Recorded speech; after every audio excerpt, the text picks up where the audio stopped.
Todo mundo na metade do sofrimento. O povo de medicina acha que sofre. Ô, gente. Se você fizer direito. Mentira. Mentira, vão não. Direito é ótimo, maravilhoso. Não é à toa que eu dou aula. Aí, ó. Zé do terceiro. Beleza. Então, vocês já viram basicamente a galera do direito. Com licença, pessoal da medicina, eu já falo com vocês. Galera do direito já viu parte geral. Galera do direito já viu teoria geral das obrigações. Galera do direito já viu teoria geral dos contratos. Já viu...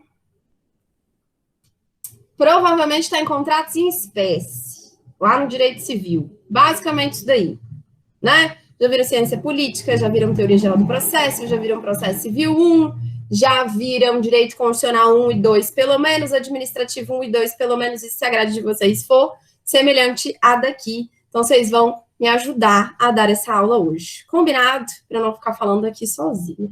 Então, primeiro, agradeço a todos o convite de Gabriel. É uma honra, de verdade, lecionar para vocês. Dou aula porque amo. A docência, para mim, ela foi uma escolha. E não digo escolha porque sou boa o suficiente para fazer várias coisas ao mesmo tempo, mas não. Mas a gente sabe, principalmente quem é do curso de Direito, sabe que a academia não é nos apresentada quando do curso, né? A gente basicamente é condicionado a fazer a prova da ordem no final das contas, né? Então, não nos é apresentada a possibilidade da vida acadêmica. E a vida acadêmica, para mim, ela apareceu como uma grata e honrosa surpresa. Optei por ela e assim fui. E estou nos últimos 6 anos, basicamente, lecionando quase exclusivamente. Há 10 anos eu me formei na mesma instituição em que eu fiz mestrado. Anos depois, porque eu fui fazer mestrado muitos anos depois, quando optei por enveredar pela carreira acadêmica, né? E a advocacia, para mim, hoje é um pé, sabe? Ela é uma forma de me manter atualizada, uma forma de não trazer para a sala de aula meramente as teorias e as abstrações. Eu falo que é dos doutrinadores do pé da montanha, sabe? Aquele cara que vai para uma cabaninha, fumar um cachimbo e ficar lá num friozinho lendo um livro. Então, a advocacia, para mim, hoje, ela se dá como uma forma de me atualizar e trazer para os meus alunos uma vivência prática. Hoje, a advocacia, ela está, para mim, no direito de família como uma pré-seleção. Então, na minha vida particular, no meu escritório, eu seleciono as demandas que eu quero atuar, porém, estando no núcleo de prática, eu sou orientadora da prática jurídica, que vocês provavelmente vão fazer no 7º período, eu acho, né? 6º, por aí. Lá eu advogo de fato. Então, a orientação aqui, ela não é meramente enquanto professor, ela fica enquanto professor e enquanto advogado. Então, sim, a gente acaba fazendo as audiências, fazendo as diligências, enfim, indo embora. A escolha do tema, para mim, foi gratificantíssima, né? Porque responsabilidade civil é uma das disciplinas que eu mais gosto de lecionar. É uma das que mais gera repercussão jurídica no ramo do direito civil. Então, é o que a gente mais tem processo, é o que a gente mais tem de conteúdo prático para passar para vocês. Então, a escolha foi topzera, ok? Considerando principalmente o contexto pandêmico que a gente está vivendo. E, gente, se vocês me virem olhando para baixo, é porque, olha só, eu sou a louca dos papéis, tá? Em que pese temos uma vida tecnológica, não sou nem um pouco tecnológica, vocês já perceberam. Então, eu vivo minha vida nos papeizinhos. Então, se eu ficar olhando para baixo, é só para não esquecer tudo que eu tenho que falar para vocês. Considerando principalmente o contexto pandêmico que a gente está vivendo, o direito, ele acabou tendo que se movimentar, né? Ele teve que trazer inovações, principalmente no ramo da saúde, principalmente no ramo da medicina. Então, acho que a escolha, ela veio a calhar não só pela relevância do tema, mas pela atualidade que ele tem para trazer. Qual é o nosso objetivo hoje? Número 1, não é esgotar o tema.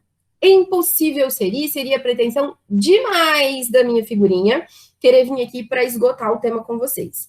A responsabilidade civil, ele é tratado em livros, ele é volume de livro. Tem um aqui atrás, inclusive, ele é um volume de um livro. Os alunos do direito veem responsabilidade civil, se a gente condensar todas as vezes que a gente discute com o aluno a responsabilidade civil, dá basicamente um semestre inteiro.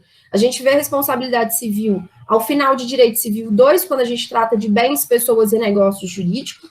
A gente acaba vendo responsabilidade civil ao final de teoria geral das obrigações, e a gente vê responsabilidade civil quando a gente trata do direito dos contratos. Então, em 3 semestres, pelo menos aqui, né, na grade da instituição que eu leciono, em 3 semestres eu acabo discorrendo sobre responsabilidade civil. Então, a intenção não é, jamais será, esgotar esse tema aqui com vocês. Número 2, meu objetivo aqui não é ficar trazendo para você artigos, resoluções, recomendações do Conselho Federal de Medicina, nada disso.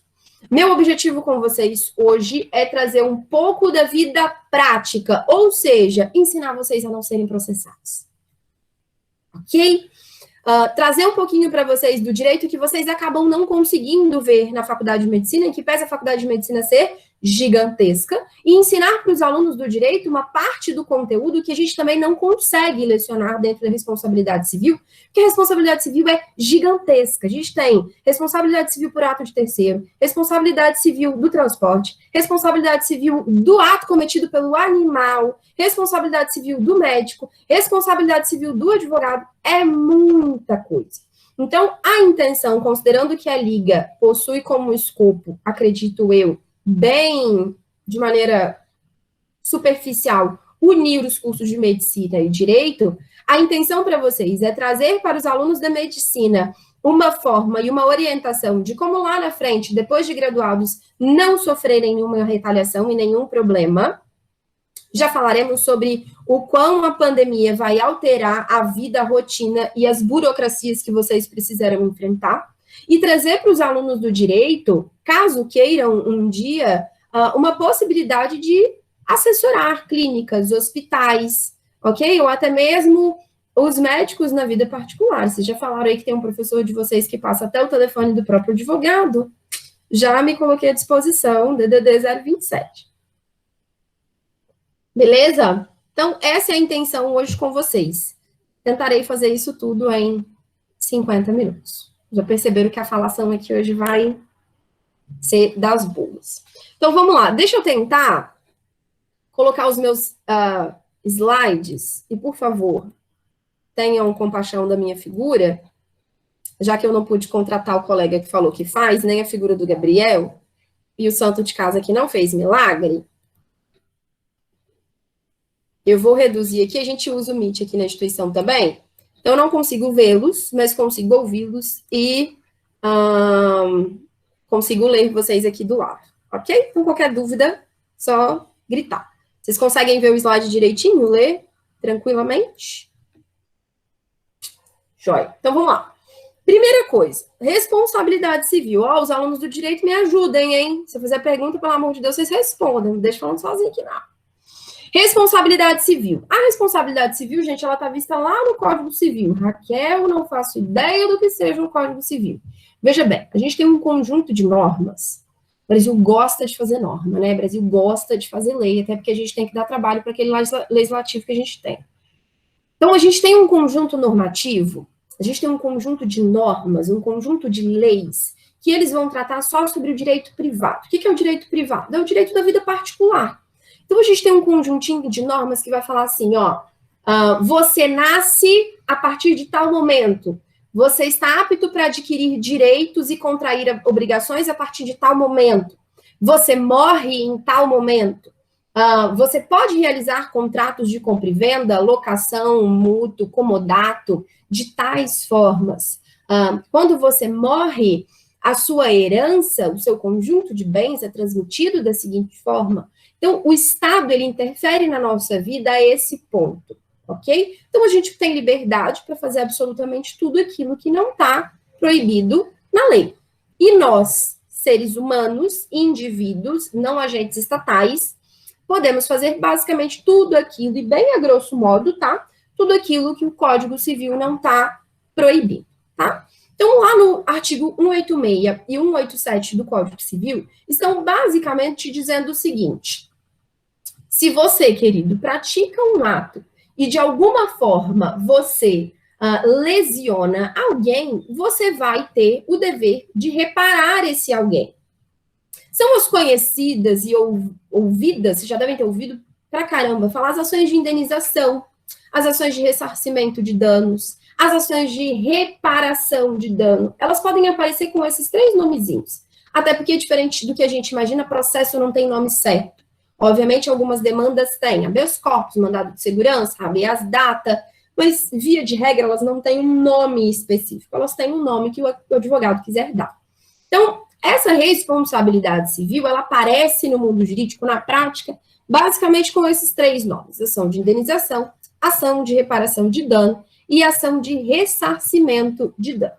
Então, o que o código te diz é basicamente o seguinte: se você atua e, de alguma forma, você lesiona alguém, você causa um dano a esse alguém, você tem a obrigação de reparar esse dano.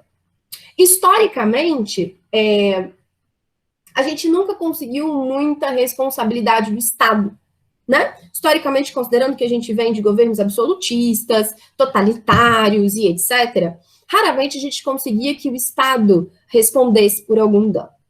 O direito ele foi evoluindo, porque o direito ele evolui na conformidade do que a sociedade também evolui, na conformidade daquilo que ela demanda, daquilo que ela precisa, e nós chegamos até uma responsabilidade para o Estado, que eu aqui vou chamar de responsabilidade objetiva, ok? Responsabilidade objetiva. Então, toda vez que você quiser processar o Estado, gente, processar o governo, o nome dessa responsabilidade é responsabilidade objetiva.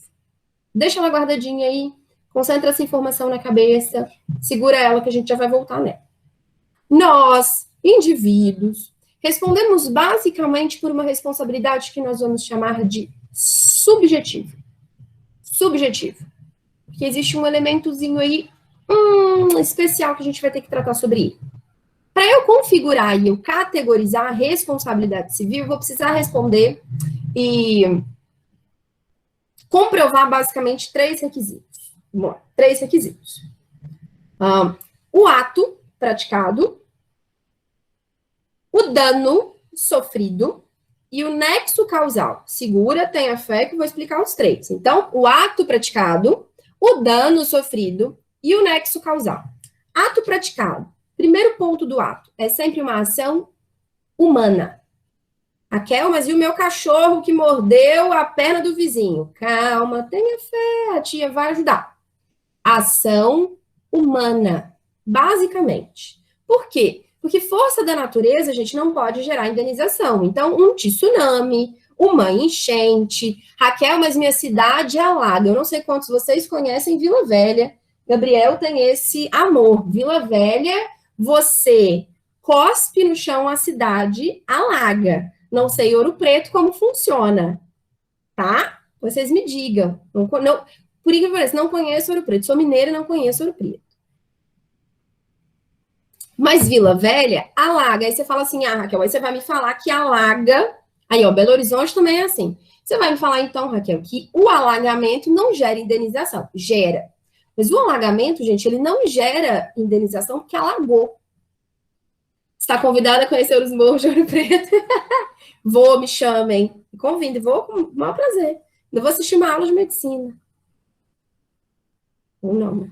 Então, vamos lá. A indenização que é gerada por conta da enchente, gente, ela não é gerada porque choveu.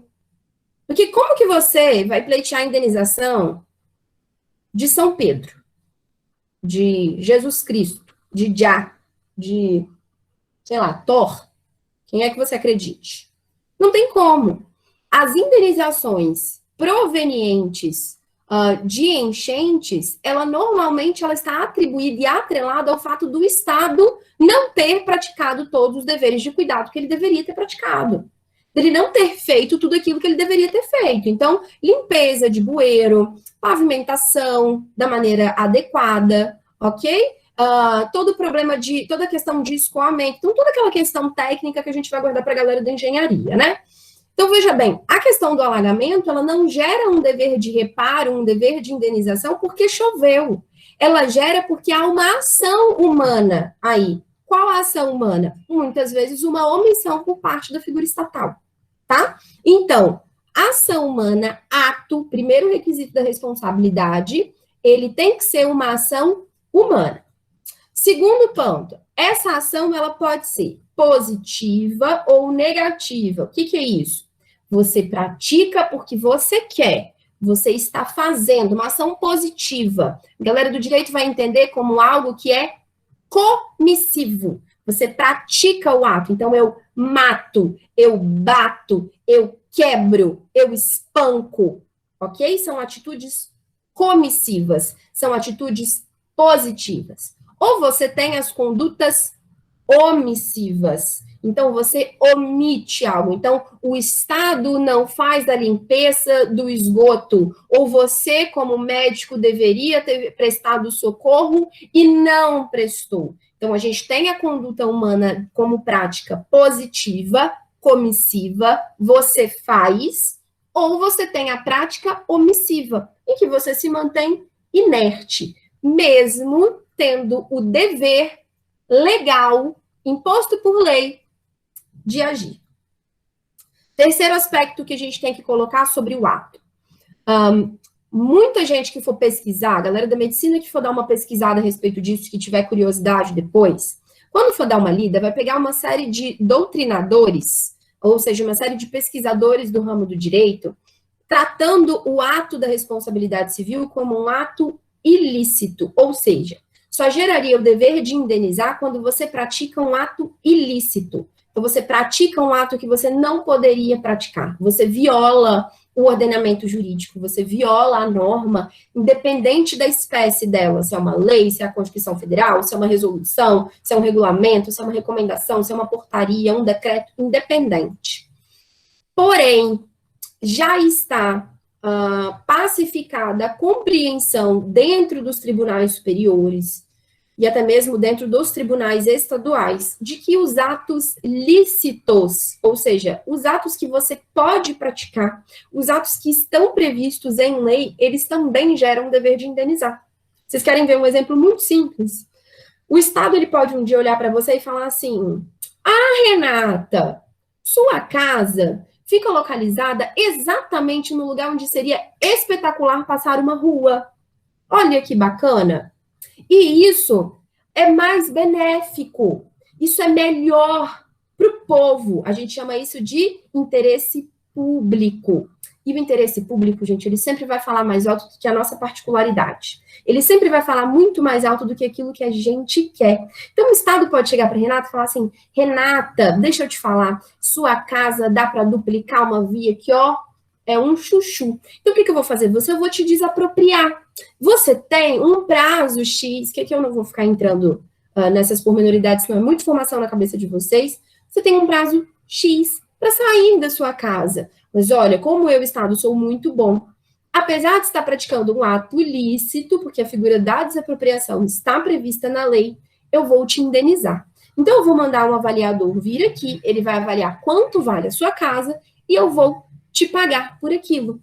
Isso nada mais é, gente, do que uma reparação do Estado por uma conduta lícita que ele está praticando, não é uma conduta ilícita. O Estado não está violando nada, o Estado não está praticando nada de maneira ilegal. A prática da desapropriação, ela está prevista no ordenamento jurídico, então ele pode fazer isso. Ele está abraçado pela lei para fazer isso. Porém, quando ele fizer, ele vai ter que te indenizar. Beleza? Então, ato é sempre uma ação humana, ela pode ser positiva ou ela pode ser negativa, então ela pode ser uma prática ou uma omissão, ok? E ela pode ser lícita ou ela pode ser ilícita. Até aí, nos conformes. Tudo certo? Todo mundo vivo? Todo mundo respirando ainda?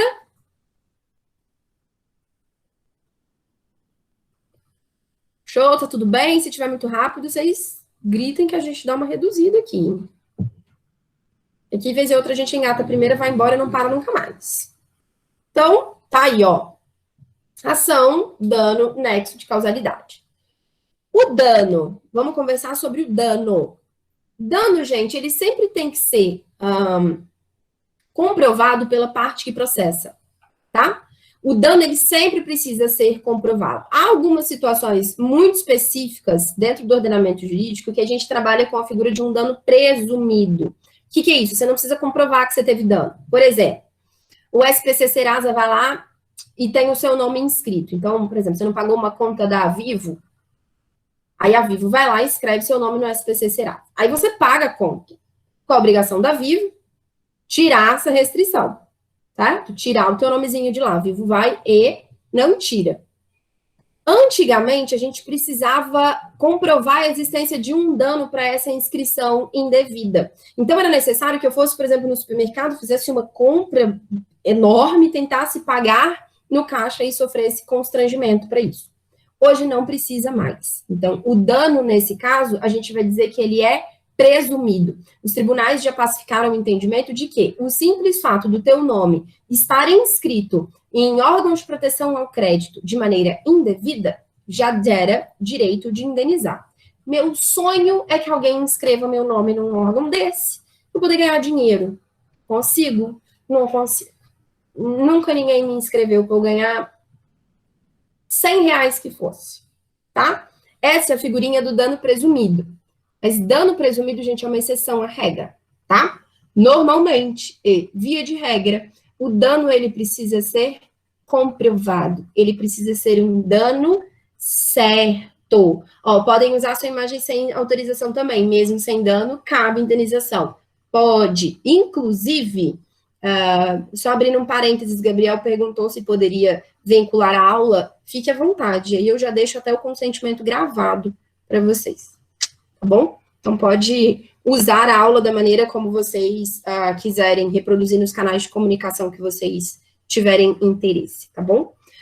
Então, o dano, gente, ele normalmente, ele via de regra, ele precisa ser comprovado, e ele precisa ser um dano certo.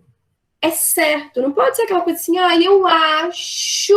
Não, tem que ser certo. Você tem que chegar lá e comprovar. Excelência, olha, eu caí num buraco, e eu tive que fazer uma cirurgia no, sei lá, fala o nome de um osso aí, gente, que fica lá na perna, no joelho, no fêmur. Boa, Renata, legal. Você fazer a cirurgia no fêmur, excelência. Eu tive uma fratura no fêmur. E a partir dessa fratura, eu fiquei, não sei, 30, 60 dias sem poder trabalhar. Eu fiquei afastado das minhas atividades. Eu não podia andar. Eu tive que alugar muleta, cadeira de roda. Eu sou uma pessoa que trabalha como vendedora. Eu sou vendedora de loja. Eu preciso ficar em pé. E eu não pude exercer as minhas práticas laborativas. Eu sou um cirurgião. Preciso fazer uma cirurgia em que eu preciso ficar em pé. Não consigo. Dano, gente, ele tem que ser certo, você precisa comprovar. É muito comum uma ação de reparação de dano em que a pessoa simplesmente não comprova o dano.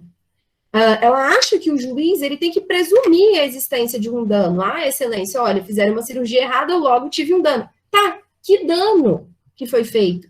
Porque muitas vezes uma cirurgia feita de uma maneira, não uma cirurgia, mas um procedimento, uma intervenção médica, não necessariamente ela vai gerar um dano. Pode ser que ela conserte um problema seu. E aí? Na sorte do médico, mas e aí? Cadê o dano? Onde que ele ficou? Ok? Então, o dano, gente, ele tem que ser certo, ele tem que ser comprovado. E cabe à parte ofendida comprovar esse dano. Segundo, ele precisa subsistir. O que é isso? Dano reparado, gente, não é passível de você entrar com processo. Não é. Então, por exemplo, acontece muito, sabe, que é em condomínio. Eu não quero ficar aqui, gente, dando exemplo só da área médica, não, tá? Obviamente, eu vou adentrar a área médica, mas dentro de um conceito mais amplo, é interessante que vocês vejam que a responsabilidade, ela tá na vida de vocês o tempo inteiro. Então, por exemplo, condomínio acontece muito. Um vazamento no seu apartamento afeta o apartamento de baixo, tá? E aí gera um problema, uma mancha horrível no gesso do teto, fica aquele negócio pingando. O que você faz? Contrata um pedreiro, contrata um bombeiro, ele vai lá, conserta, o pedreiro vai lá, faz a reparação. Dá 30 dias, você recebe lá uma cartinha de citação na sua casa, dizendo que a pessoa está entrando com uma ação contra você, porque o teu apartamento, ação humana, ou seja, você não se ateve aos cuidados de manutenção do apartamento, gerou um dano no apartamento de baixo. O dano subsistiu? Quando a pessoa entrou com a ação, o dano ainda estava lá? Ou esse dano ele foi reparado?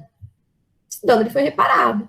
Então, se você não tem a subsistência do dano, se aquele dano ele não existe, se você já o reparou, tá tudo bem. Esse, inclusive, é um mau costume do brasileiro, tá? O brasileiro, ele tem o péssimo costume de achar que tudo a gente resolve com dinheiro, né? Todo dano, ele precisa ser reparado de maneira patrimonial, e não necessariamente, tá? Eu posso, por exemplo, vir aqui e fazer uma afirmação equivocada, ofender alguém, me retratar, e essa pessoa, por si só, imaginar que essa retratação é suficiente, e ponto.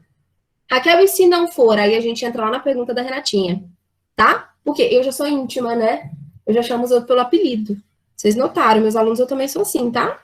Aí daqui a pouco você vai lá pro YouTube, a professora do Espírito Santo que chama os alunos que ela nem conhece pelo apelido. E os danos morais? Isso não é subjetivo, não? Vamos lá. É. Mas o que é subjetivo aqui, Renatinha? A reparação desse dano. Veja bem, meninos da medicina. O dano, ele pode ser de 3 esferas, tá? Não só de 2, como a gente costuma pensar. Ele pode ser 3 esferas. Ele pode ser um dano patrimonial. Então, ele ofendeu de alguma forma o teu patrimônio, você teve uma perda patrimonial com ele. Então, pode ser tanto valor quanto bem, ok? Você pode ter o dano da esfera moral. E o que é o dano moral? É aquele que ofende a tua honra, a tua integridade moral, porque honra, gente, moral, são bens juridicamente tutelados pela própria Constituição Federal, tá? Então, a minha honra, a minha integridade, a própria Constituição defende, você não pode violá-la, ok? E ainda existem os danos estéticos. A galera da medicina chega coça quando a gente fala de dano estético, porque infelizmente é o que vocês mais respondem. Vocês são mais acionados juridicamente, demandados juridicamente por dano estético. Mas calma, tenha fé. Hoje eu vou ajudar vocês a não sofrerem com isso, tá? E aí, como fica no caso de um dano moral? Uma vez que a honra, ela é subjetiva. Vamos lá. Número 1. Apesar da honra ser um bem juridicamente tutelado, mas ser algo que compromete uma subjetividade, ou seja, você não tem como dizer o tamanho da honra de uma pessoa. Você não tem como mensurar a moral de alguém, certo? Porém, você tem como, Renata, comprovar a certeza do dano que foi praticado. Vocês querem ver um exemplo? Vamos lá. Vocês podem não saber e não ver, mas a professora aqui, ela tem 1,50 m. Gabriela vai poder dizer isso para vocês. Eu tenho 1,50 m. Eu sou um toquinho de gente. E aí, o que acontece? Só que desde criança... Olha lá, ó, já estão rindo, ofendendo minha honra aqui, tá vendo? Mas desde criança, eu nunca me senti ofendida com piadas a respeito do meu tamanho. Eu mesmo faço piada do meu tamanho. Nunca foi algo que me ofendeu. Nunca foi algo que me denegriu. Nunca foi algo que me afetou diretamente. O que não significa, gente, que qualquer pessoa que tenha minha estatura não sofra com isso. Tá? Não sofra com isso. Não significa que você pode chegar para qualquer pessoa que tenha uma ausência, né, de altura e fazer piadas, porque você não sabe o contexto em que aquela pessoa vive, ok? Então, o que o juiz, quando ele for mensurar o seu dano, ele vai fazer? Ele vai olhar todo o contexto em que aquele ato foi praticado e ele vai olhar a subjetividade da própria pessoa. Então, por exemplo, se alguém vem aqui no meio da aula, faz uma piada com relação ao meu tamanho, ok? Então, a pessoa vem aqui, faz uma piada com relação ao meu tamanho, eu me sinto ofendida, vou lá e processo essa pessoa. O juiz vai analisar uma série de coisas. Por exemplo, quantas pessoas estavam nessa aula? Segundo, essa aula ela foi vinculada em outras mídias sociais, ou seja, isso foi tomando uma proporção maior, outras pessoas tiveram acesso a essa piada que foi feita? Terceiro, eu sou uma pessoa que me ofendo facilmente com uma piada ou não?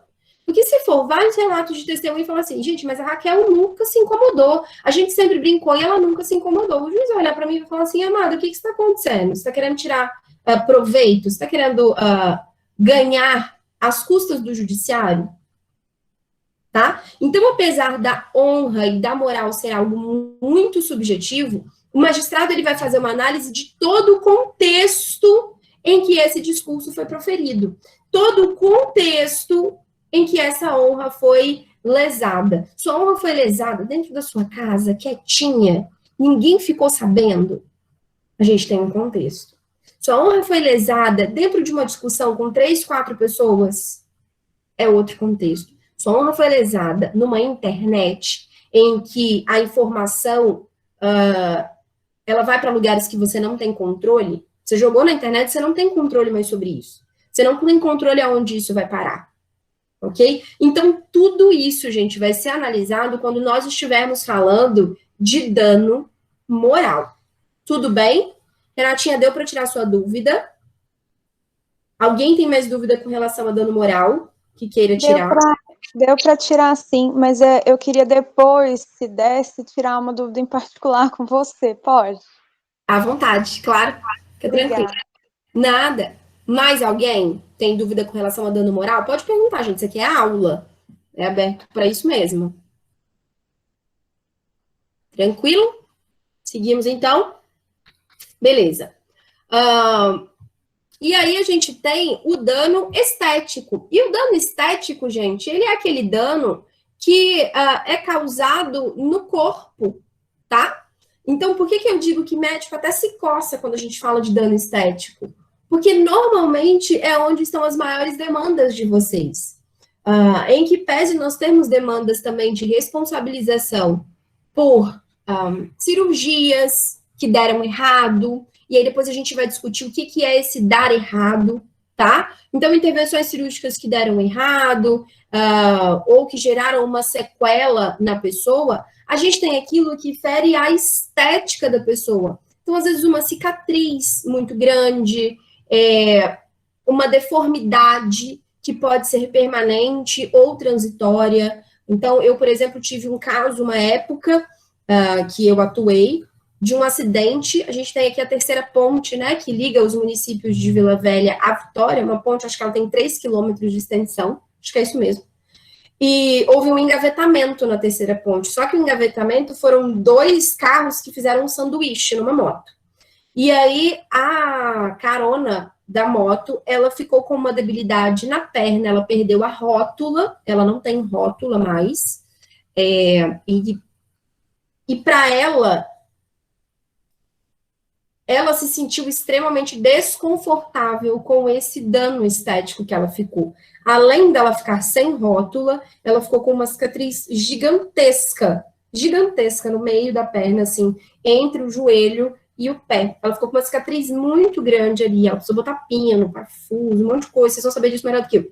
Precisou botar um monte de coisa, e eu entrei com a ação para ela, pedindo dano estético. E aí, veja, gente, o dano estético, ele pode ser acumulado. O que é acumulado? Você não precisa escolher entre um dano e outro. Eu posso, numa mesma ação, ter dano moral, dano estético e dano patrimonial, ou dano material, que foi o caso dela. Então, dano material para pagamento de toda a intervenção cirúrgica, então, cirurgia, o período que ela ficou sem trabalhar, porque ela deixou de receber, período que ela ficou afastada, cadeira de roda que ela precisou, muleta que ela precisou alugar, medicamento que ela precisou tomar. Tudo isso foi dano material. Dano moral, que na verdade foi um dos únicos que a gente teve que discutir depois em sede de recurso, porque o juiz não compreendeu pela existência do dano moral nesse caso.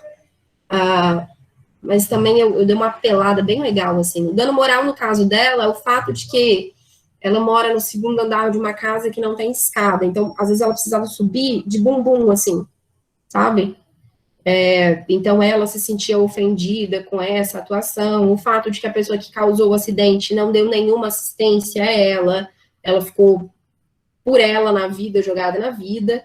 Então, eu entrei com dano moral, e aí o dano estético, por essas questões estéticas do corpo. Nós ganhamos dano patrimonial, ganhamos dano estético, o magistrado não deu dano moral, nem em sede de recurso perante os tribunais. A gente não conseguiu categorizar, configurar para ela o dano moral. Joia? Então, nós tivemos aqui ação humana, então ato, ok? E dano. Nexo de causalidade. O que é nexo de causalidade? Nexo de causalidade, gente, é um liame, é um fio. Pensa numa corda, que vai ligar o ato praticado ao dano sofrido. Então, você sempre tem que ter essa corda. A inexistência, gravem o que eu vou falar para vocês. A inexistência de nexo de causalidade é uma das formas que o advogado tem de melhor conseguir defender um profissional da área da saúde. Então, o nexo de causalidade é a melhor forma que o advogado tem de defender um profissional da área da saúde. Eu peguei um caso aqui, acho que foi no ano, foi 2018 para 2019. Eu peguei o caso de uma senhora que estava processando um grande hospital daqui. Gente, casos eu posso comentar, tá? Eu só não posso relatar o nome das partes, mas o caso eu posso contar, eu não estaria ferindo a minha ética profissional. Eu peguei um caso em que uma senhora, na verdade, a filha dessa senhora, estava processando um grande hospital aqui do estado e um médico em específico. Qual era o caso? Ela era filha de uma senhora que tinha Parkinson. Essa senhorinha tinha Parkinson. Então, quedas eram muito constantes na vida dela, tá? Muitas quedas, muitas quedas, muitas quedas. Ok. Ela caiu em casa, a filha chamou o SAMU levou até o hospital. O hospital fez o primeiro atendimento, constatou que ela tinha tido uma fratura, não sei se foi no ombro ou clavículo, enfim.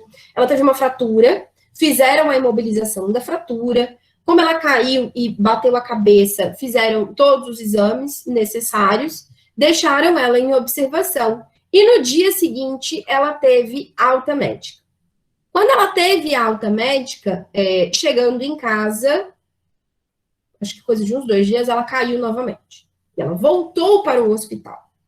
Novamente, foi feito toda a intervenção médica necessária, todos os exames. Tendo a resposta dos exames, ela voltou para casa e no dia seguinte faleceu.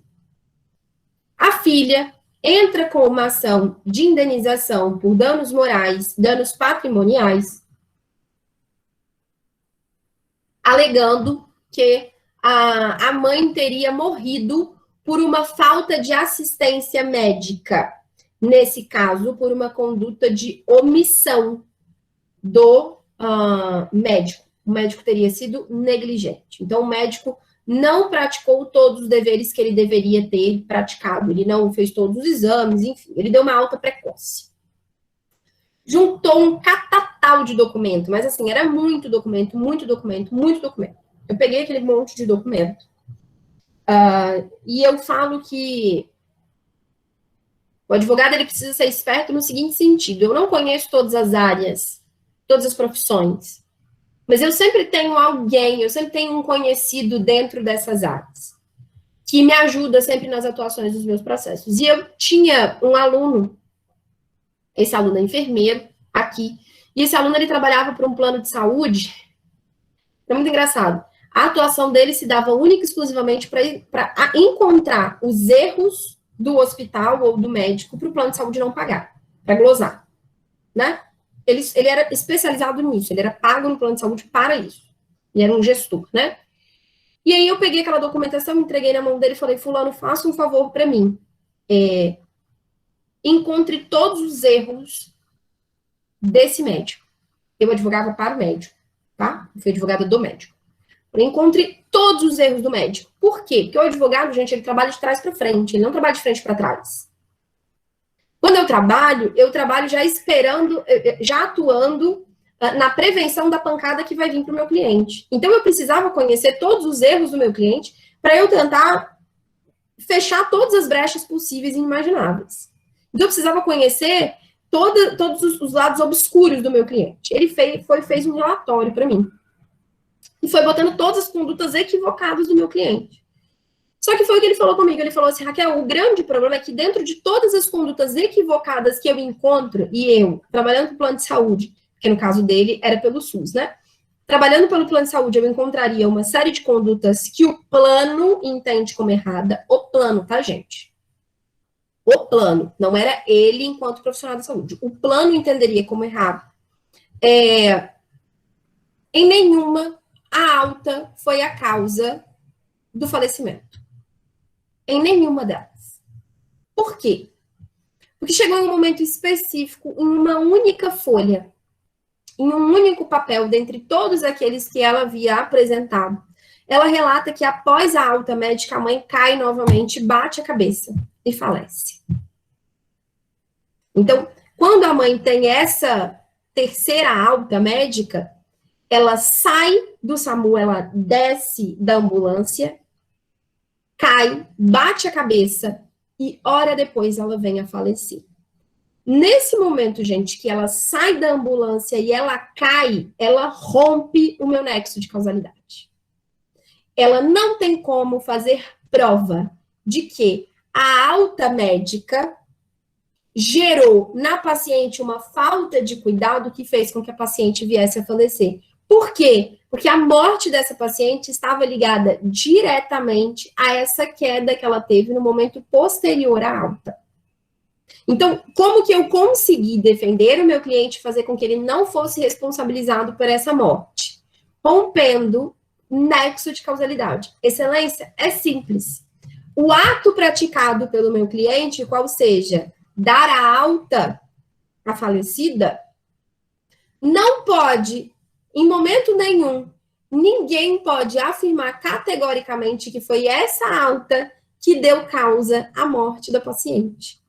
E se eu não tenho como fazer essa afirmação, eu não tenho algo chamado nexo de causalidade. E, portanto, eu não tenho responsabilidade. Ok? Então, a melhor maneira que você tem de defender responsabilidade civil em conduta médica é rompendo nexo de causalidade. Por quê, gente? Ato sempre vai ser praticado. Médico pratica, os profissionais da saúde como um todo praticam atos o tempo inteiro. O tempo inteiro. Dano você também vai ter. Você também vai ter. O que você precisa, de alguma forma, é romper essa relação entre a conduta que você praticou com o teu paciente, ok? E o dano que ele alega ter sofrido. Segura essa informação que a gente vai voltar nela a seguir. Eu disse para vocês que eram 3 requisitos, não foi? Por quê? Com esses 3 requisitos puros e simples, vocês conseguem a responsabilidade objetiva. Porém, quando a gente está falando do particular, então quando a gente está falando do ente privado, eu, você, mesmo enquanto médicos, advogados, mesmo no exercício da profissão, a gente tem mais um único requisito, um último requisito, que se chama culpa do agente. O que é isso? Quando nós agimos, quando nós atuamos, a gente pode agir de 2 formas. Ou você age porque você quer. O pessoal do direito vai entender, a gente brinca que é o filo porque quilo. Eu fiz porque eu quis. Eu matei porque eu estava afim. Conduta dolosa. Existe uma coisa chamada dolo. Você fez porque você quis. Eu quebrei o carro do meu ex-namorado que estava me traindo porque eu quis. Porque eu estava afim. Eu xinguei a minha vizinha porque eu quis. Conduta dolosa. Você fez porque você quis. Agora, nós temos as condutas culposas. O que são condutas culposas? São condutas, gente, que você pratica o ato, mas você não consegue. O resultado daquele ato não era o que você queria. Você queria praticar o ato. O que você não queria era a consequência daquele ato. Na conduta dolosa, você quer e você aceita o resultado. Não, eu quero quebrar o carro, porque a minha intenção é danificar o carro. Ah, eu quero xingar a vizinha, porque a minha intenção é ofender, é ferir a honra, a moral dela. Agora, na conduta culposa, você até quer fazer, só que você não quer aquele resultado. E a conduta culposa, ela pode se dar por negligência, por imperícia ou por imprudência. Dessas três formas. A responsabilidade do médico, gente, está aí. Médicos são responsabilizados por condutas culposas. Ou eles são negligentes, ou eles são imprudentes, ou eles são imperitos. Qual é a diferença dos três? Método mnemônico para ajudar a cabecinha de vocês. Negligência começa com N, de não.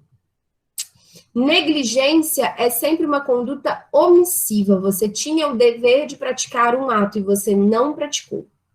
Você tinha o dever de agir sob determinada forma e você não agiu. Isso é uma omissão.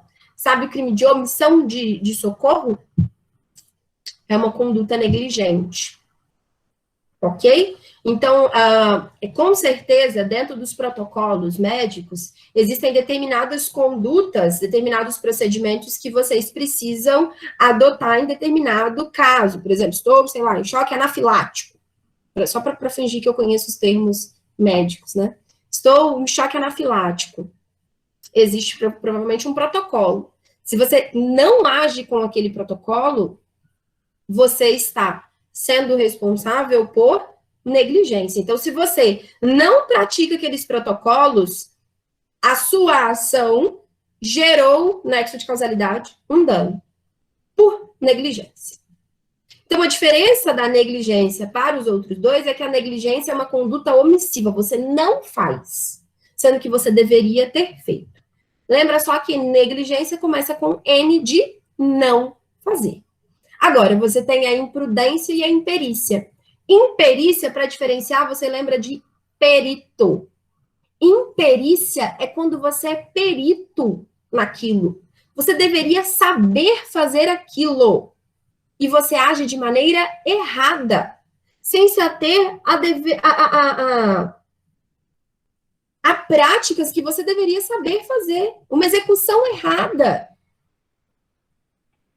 Então, você é um médico especializado em cirurgia coronariana. E você executa um procedimento errado. Você foi imperito. Você era especializado naquilo. Você era a pessoa que saberia fazer aquilo. E você executa o procedimento de maneira errada. E, por fim, a gente tem a figura da imprudência. O que diferencia a imprudência da imperita? As duas são práticas erradas. Só que a imprudência, você não era perito na área. A imprudência, você tecnicamente nem deveria ter feito aquilo, mas você se propõe a fazer. E você não se atém a deveres básicos de cuidado. Então, esquecer uma gase dentro de um paciente é uma conduta imprudente. Esquecer uma... Eu estava lendo, era um fio. Não sei por que vocês usam fio. Provavelmente para dar ponto, né? Interno, alguma coisa, sei lá. Esquecer um fio dentro do paciente é uma conduta imprudente. Não é algo que um perito saberia fazer e não fez. Não. Qualquer médico que se preze tem que ter os mínimos deveres de cuidado. Você não teve. Então, você foi imprudente. Até aí, meu povo, vocês estão vivos? Tá todo mundo comigo? Tá todo mundo acordado? Gabriel, eu sei que tá acordadinho. Se ele não tiver, a gente vai ter problema. José também tá. Morrara também tá. Isso aí, gente. Vai. Isso! Vai me dando feedback. Tudo bem? Tá bacana? Vocês já estão querendo me matar? Não, né? Beleza. Vambora. Alguns casos práticos têm responsabilidade objetiva no caso do médico? Não. Zé, então vamos lá.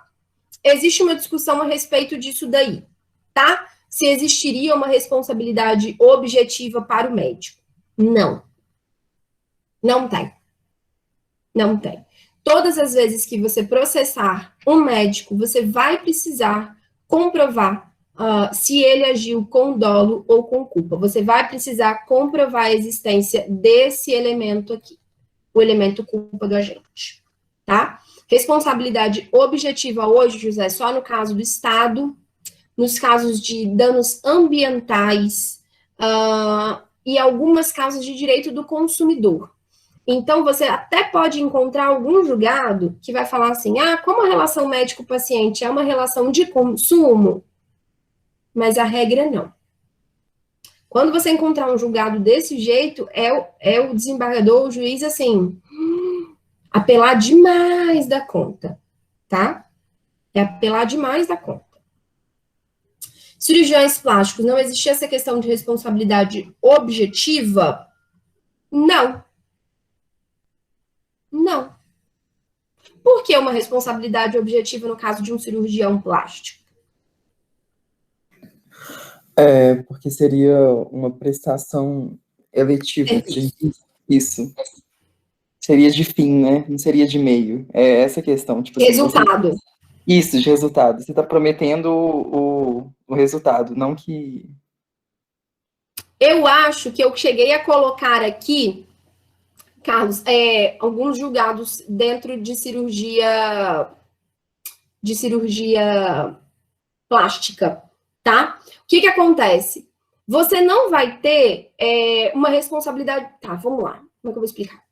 Deixa eu voltar. Foi o que eu comentei com vocês. Responsabilidade objetiva hoje, dentro do direito, a gente tem em danos ambientais, em crimes ambientais, na relação com o Estado e nas relações de direito do consumidor. Então, pode ser que esse magistrado entenda que o cirurgião plástico ele está fazendo uma relação de consumo, ele está prestando um serviço. Não é uma situação de vida ou morte, em que o médico teve que atuar. Não, é uma relação consumerista. Ok? Eu estou pagando para que você preste determinado serviço para mim, ok? Só que, ainda assim, há uma série de coisas que você vai precisar comprovar, ok? Não necessariamente o simples fato de um cirurgião plástico, o botched, né? Que as meninas estavam comentando aqui. O simples fato dele ter praticado e ter gerado em você uma lesão, você vai processar e vai conseguir uma indenização. Porque senão seria muito fácil.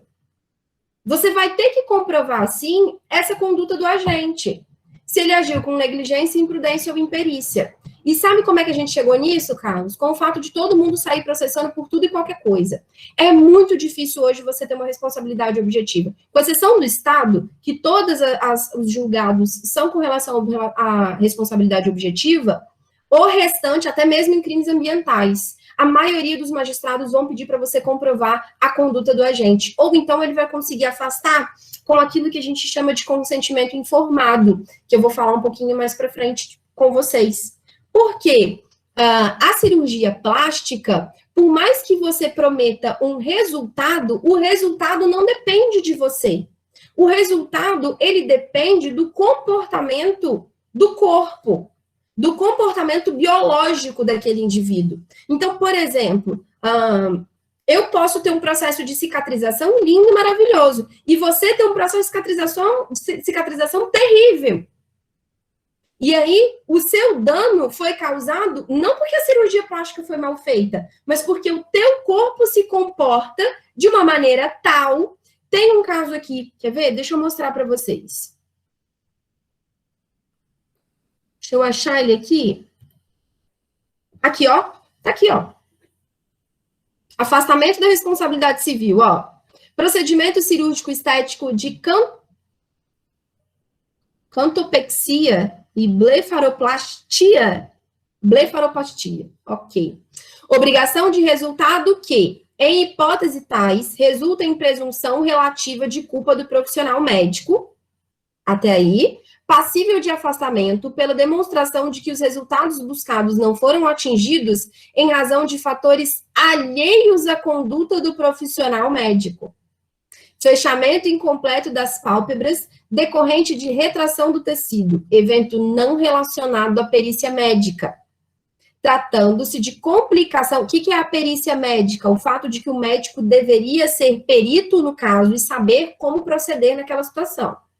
Tratando-se de complicação inerente à própria condição pessoal da paciente. Conclusão pericial de que a conduta médica observou as normas de boas práticas da medicina, não afastada por outros elementos probatórios seguros e coesos.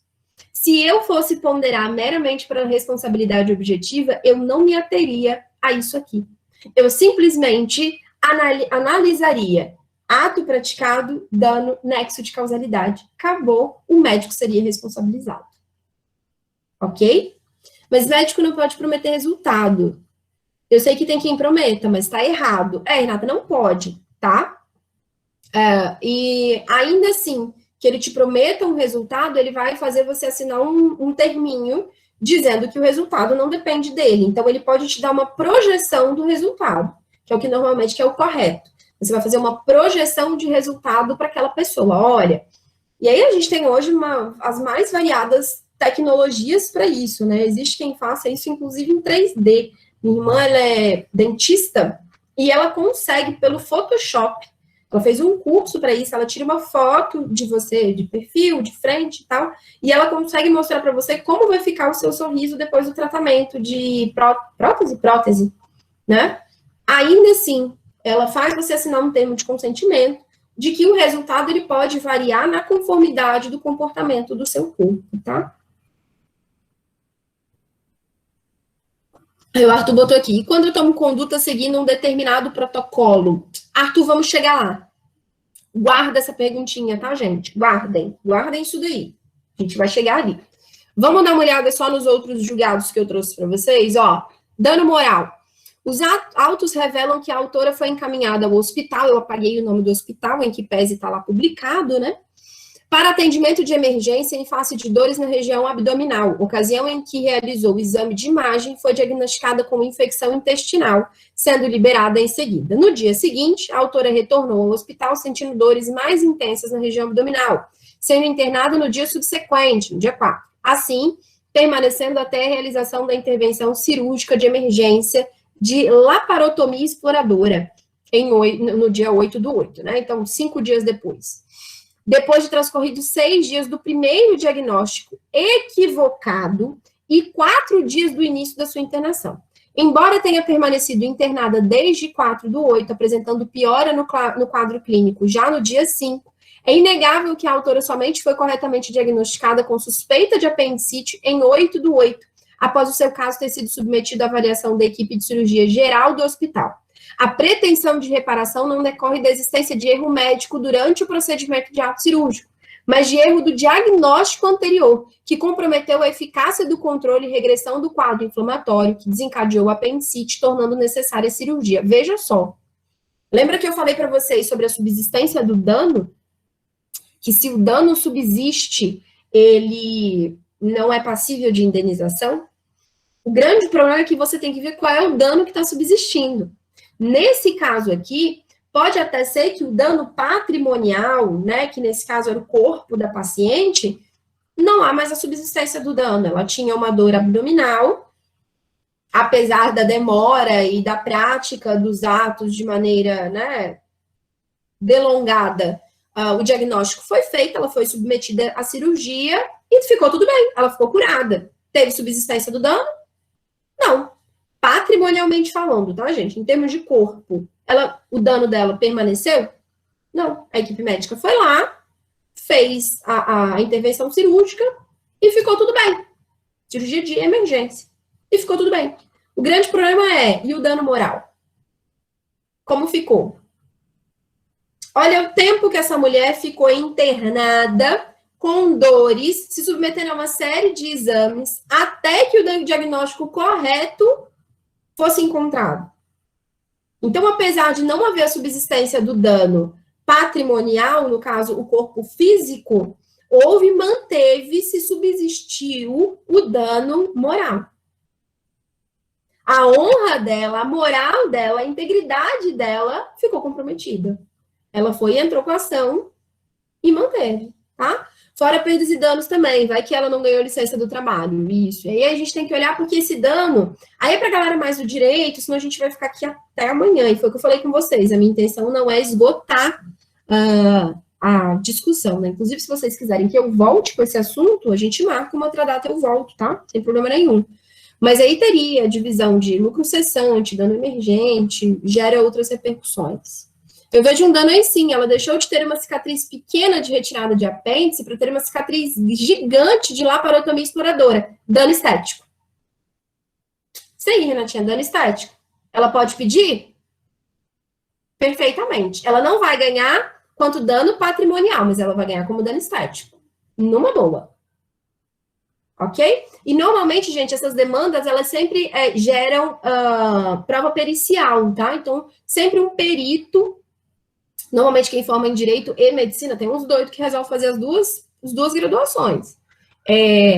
Eles gostam muito de ser perito, porque você ganha muito bem, e o que você faz análise é muito desse tipo de caso. Então, é complicado porque você acaba olhando, analisando a conduta de um colega de profissão, né, e apontando os equívocos dessas práticas. Mas ganha-se muito bem e você só emite um parecer, você não acusa, tá? É só um parecer, que foi o que a Renata fez aqui. Olha, constato que, dada a demora, né, do procedimento cirúrgico, que poderia, na conformidade dos exames apresentados, ter sido diagnosticado no dia tal, a autora da ação deixou de ter uma cicatriz com margem de tantos centímetros para ter uma cicatriz de tantas, tá?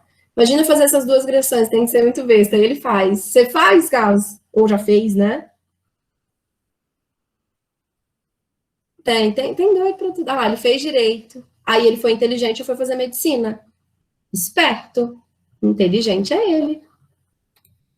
Bora lá. Direito é muito mais fácil, viu, gente? Só queria dizer isso. O que foi? Direito é muito mais fácil, tá? Eu só queria dizer isso. Gente, sem querer promover a rixa, mas direito é muito mais fácil. Gente, eu não duvido, não. Ó, eu bato palma para vocês da medicina. Honestamente. Não só bato palma, como quero deixar aqui de verdade um agradecimento, tá? E não é sendo piegas, não é sendo emotiva, e nem porque está sendo gravado, não. Gente, vocês não têm noção do quão eu sou grata aos profissionais de saúde nesse período de pandemia. Vocês não têm noção como vocês são guerreiros. Vocês merecem, de fato, ganhar, sei lá, 15 mil por plantão. Ainda não vai pagar o tanto de trabalho que vocês têm e a responsabilidade que vocês carregam nas costas. Que se eu perco um processo, eu perco dinheiro. Se vocês perdem um paciente, vocês perdem um ser humano. Vocês perdem um indivíduo. Então, vocês carregam o mundo nas costas de vocês. Bora lá. Feitas as devidas considerações. Afastamento de responsabilidade civil. Olha que legal esse caso aqui. Eu trouxe para vocês a divisão, eu peguei a demanda completa, mas se eu fosse trazer todo o caso aqui, ia ficar enorme. Então, eu fiz uma síntese, né? O que a autora pediu? Era uma criança, ela fez uma cirurgia e constatou-se, a mãe verificou que ele teve algumas queimaduras. E a mãe alegou que foi de instrumento de cauterizar, que gerou essas queimaduras na criança. Então, a mãe entrou com uma ação e ela alegou o seguinte, ó, restou comprovado que o apelante, esquece esse nome aqui, tá? Sofreu queimaduras de 2º grau em sua perna durante realização de cirurgia e que houve negligência médica no pós-operatório. Negligência, então, uma conduta omissiva. Ela está alegando que eles deveriam ter tomado determinados deveres de cuidado e não tomar. Não há indícios de que a lesão foi ocasionada por reação alérgica à solução de iodo, porque havia sido alegado isso, uma vez que está localizada na parte posterior da incisão da cirurgia. 3. O erro médico deixou sequelas e impediu que a criança retornasse à sua rotina normal com a prática de atividades físicas habituais.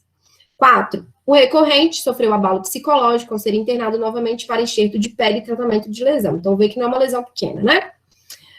Dano estético decorrente da cirurgia, foi comprovado pela perícia. Aí vamos à defesa. Isso aqui ela entrou contra o plano de saúde, o médico e o assistente que fez a cirurgia. Eu peguei só a defesa do médico, tá? Porque as questões de plano de saúde são mais questões de outra ordem, que não tem a ver com o erro médico, mas é de ordem mais burocrática. Se o plano cobre, não cobre, enfim, aí é de direitos contratos.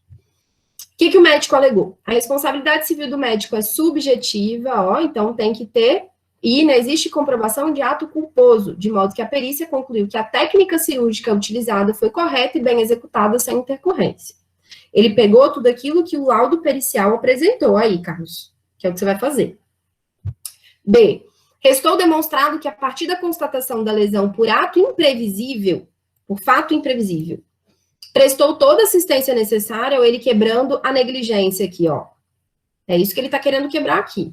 Prestou toda a assistência necessária, tanto que encaminhou o paciente para um cirurgião plástico para a repravação da lesão. C. O perito afastou a possibilidade de que a lesão tenha ocorrido por mau uso do eletrocautério já que o equipamento não foi utilizado na cirurgia. A lesão do paciente era inevitável e imprevisível decorrente de uma reação alérgica atípica e anormal. Os responsáveis pela criança desconheciam tal condição e não informaram que era sensível a iodo. O laudo pericial negou a existência de abalo psicológico do apelante Gustavo, e o que o nome dele eu deixei, porque tá só Gustavo, constatando que se encontra em bom estado geral, porque já que ela alega que ele sofreu abalo psicológico, ela precisa comprovar esse abalo psicológico. E aí o laudo pericial disse que o menino estava 100%. Decisão desse caso. No que concerne a responsabilidade civil do médico, sabe que é de natureza subjetiva, decorrente de uma obrigação de meio e apurada, portanto, tá vendo, gente? Baseada no direito no Código de Defesa do Consumidor. E apurada, portanto, mediante a verificação dos seguintes elementos: culpa, negligência, imprudência, imperícia, nexo causal e dano. Por essa razão, é insuficiente a mera alegação de erro e prejuízo, sendo imprescindível demonstrar-se que o profissional contribuiu culposamente para tanto. Então, não basta você dizer que ele errou, você tem que dizer aonde que ele errou. De que forma que ele errou? Cadê o erro dele? Vale dizer que não se utilizou dos ensinamentos e métodos médicos corretos na busca da cura ou reabilitação do paciente. Então, você teria que dizer que é o seguinte, olha, esse médico, ele não fez uso de todos os protocolos que são necessários. Ele não se ateve a todos os deveres de cuidado que ele deveria ter tido, ok? No caso dos autos, inexistem indícios que demonstrem culpa na conduta do apelado, médico responsável pela realização do procedimento cirúrgico. Há, de outro vértice, laudo pericial produzido nos autos que atesta que a atuação médica foi perita e que o procedimento adotado foi o adequado para o tratamento da doença do autor, tendo o perito concluído que a cirurgia proposta estava indicada para o caso, a técnica era recomendada, sem intercorrências cirúrgicas. Ok? Então, aqui nesse caso, eu gostei muito desse caso porque ele demonstra para vocês uma série de coisas. Primeiro, a inexistência de comprovação da conduta médica de maneira negligente, imprudente ou imperita. Então, o advogado conseguiu fazer essa prova muito bem. E segundo, ele conseguiu fazer a prova de que a conduta médica não estava atrelada ao dano. Ou seja, não existiu aquilo que a gente chama de nexo de causalidade. Então a criança sofreu. Tem um dano? Tem um dano. Mas esse dano, ele não foi praticado por nenhum dos atos médicos praticados no momento da cirurgia. Tanto é que há um laudo pericial que comprova que os médicos que realizaram a intervenção cirúrgica procederam com todos os atos protocolares, com todos os procedimentos conhecidos de medicina e etc. Ok? Esses são alguns exemplinhos que eu trouxe de caso para vocês. E aí eu coloquei aqui, para a gente falar, para tentar dar uma andada, porque já são 10h30, sobre alguns tópicos especiais. E o que seriam esses tópicos especiais? Vejam só. O direito, gente, ele se adequa, conforme eu falei para vocês, à realidade. Ele se adequa à sociedade, não é o contrário. Não é a sociedade que se adequa ao direito. Então, o direito, ele nasce do comportamento da sociedade, ok? Então, o direito, ele vai nascer a partir de um comportamento societário. Não é a sociedade que vai se adequar àquilo que o direito preconiza. Tanto é que a legislação, ela só passa a existir quando a sociedade demanda do direito uma manifestação. Por exemplo, nós não tínhamos normas de vigilância sanitária de proteção para uma pandemia, porque nós nunca tivemos uma pandemia. Bem como hoje, se nós tivermos um tsunami, nós também não temos um sistema legislativo preparado para um tsunami, porque a gente nunca teve um tsunami. Tá? Então, o direito, gente, ele vai se modificar, ele vai se alterar na conformidade do que a sociedade se altera. E aí, hoje, a palavra do momento para vocês com esse negócio de pandemia se chama consentimento informado. Não sei se vocês já tiveram aula de ética da medicina, possivelmente terão, ou se algum dos professores, porque eu não sei quais são as disciplinas que vocês têm no curso, já falou sobre o consentimento informado. Existe, inclusive, uma recomendação, a recomendação número 1 de 2016 do Conselho Federal de Medicina, que vai falar só sobre o termo de consentimento informado. Essa recomendação, ela traz para vocês, inclusive, um modelo do que deve constar do consentimento informado. Por favor, queridos, se eu puder deixar um legado com a aula de hoje, é o consentimento informado. Essa é uma das poucas e efetivas formas que vocês terão de não ter problemas futuros com nenhuma, absolutamente nenhuma ação de vocês. Seja para aquele que vai ser um cirurgião plástico, que vai fazer residência em cirurgia plástica, seja aquele que vai ser intensivista, que são realidades muito diferentes, porque um lida com planejamento e o outro tem que trabalhar com um, dois, tá?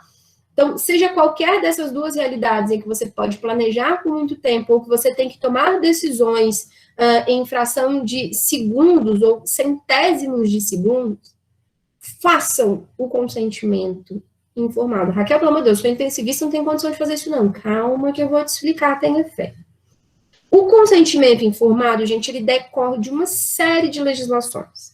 Eu trouxe algumas extremamente importantes para vocês, em que pese eu falar que eu não vou ficar presa em artigo. Então, vamos lá. Artigo 5º da Constituição Federal.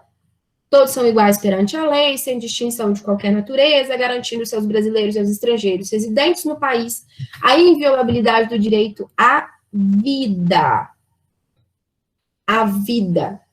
Número 2, a liberdade. Eu sou livre, gente. Eu posso fazer o que eu quiser e que a lei não me proíba. Então, eu posso negar tratamento médico.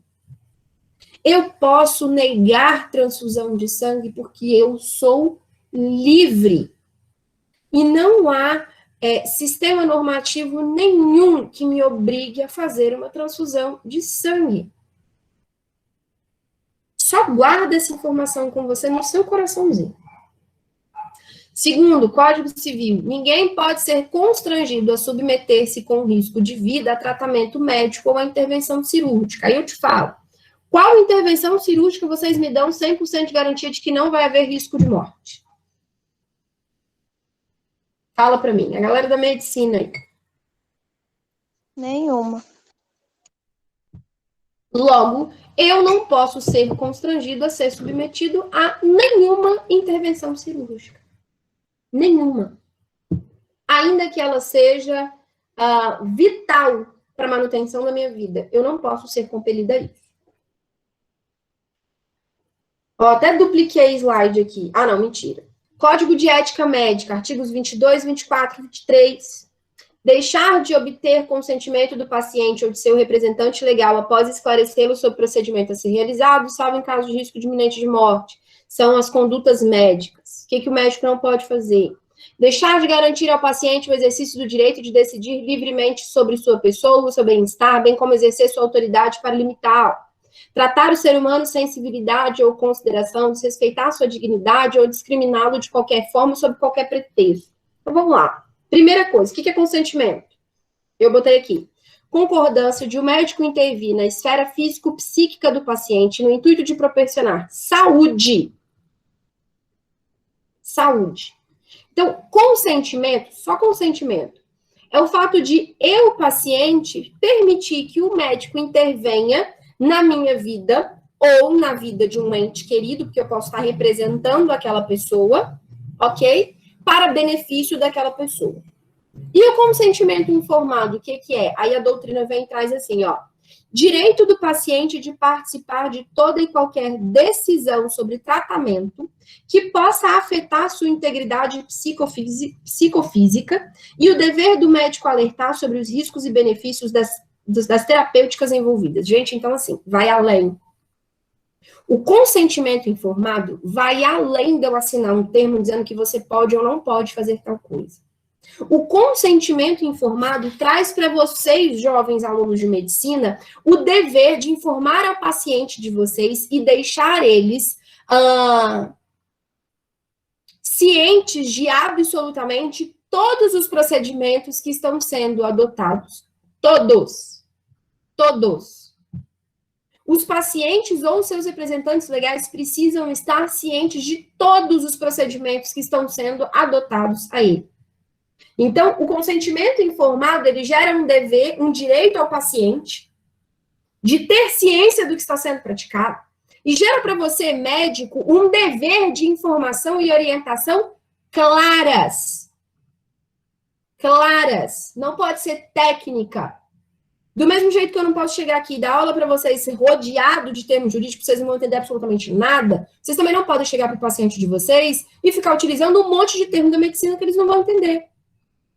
Então, o que acontece hoje, por exemplo, na questão do Covid, com aquele monte de gente, infelizmente, na UTI, entubada e etc., um dos grandes gastos de tempo que um intensivista tem é parar na frente de um telefone e ficar ligando de familiar para informar como está um paciente. Aí eu te falo, o cirurgião vê, o intensivista faz isso que ele é bonzinho? Pode até ser.